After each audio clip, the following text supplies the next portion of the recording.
Hello, Mr. Hendricks. What's your job title? My title is architect.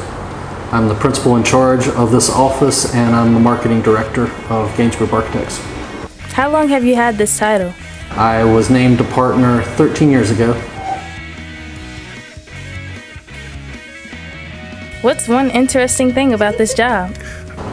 When you're, as an architect, you get to design for people, so they'll bring their dream to you, and you have to create a design for a house, or maybe it's a business, or there's a lot of problems presented to you, and you have to come up with graphic solutions for those.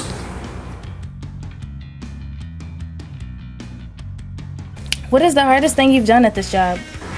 So very similar. Hearing from people and actually hearing what they are saying and the intent behind it, and then translating that into a design on a very tight budget. We're expensive for what we do, so you have to be as fast as possible to make it economical for more people to be able to do it. How much education do you need to have this job? To be a licensed architect, you have to go to college for either 4 years or 5 years, depending on the college you pick. If you go to a 4-year process, then you have to go to grad school for an additional 2 years. After you finish that, you have to work under a licensed architect for an additional 3 years. And then you have 3 years to pass the architectural registration exam to be licensed. So many years of education to get to the point that I'm in. Thank you for your answer, Mr. Hendricks. What does an average day on your job look like?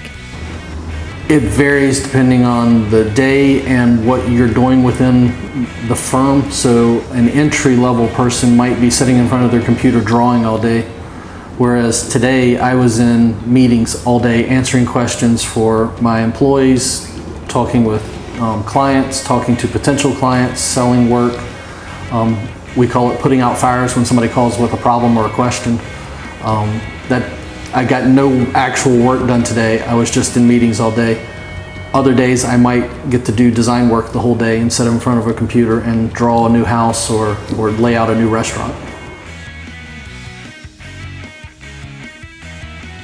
Yeah, so a lot of times you hear that you have to be good at math to be an architect. I'm dyslexic. I'm not good at math, and I own my own architectural firm. So in the architectural industry, there are hundreds, if not thousands, of pathways for career that you can go into. So if you're trained to think like a designer, you're trained to be a problem solver. So that opens up a lot of doors and a lot of opportunities for different job paths. And you don't have to go to college to design. So you can be a drafter in an architecture firm too and avoid the expense of college and still get to do similar stuff to what I do.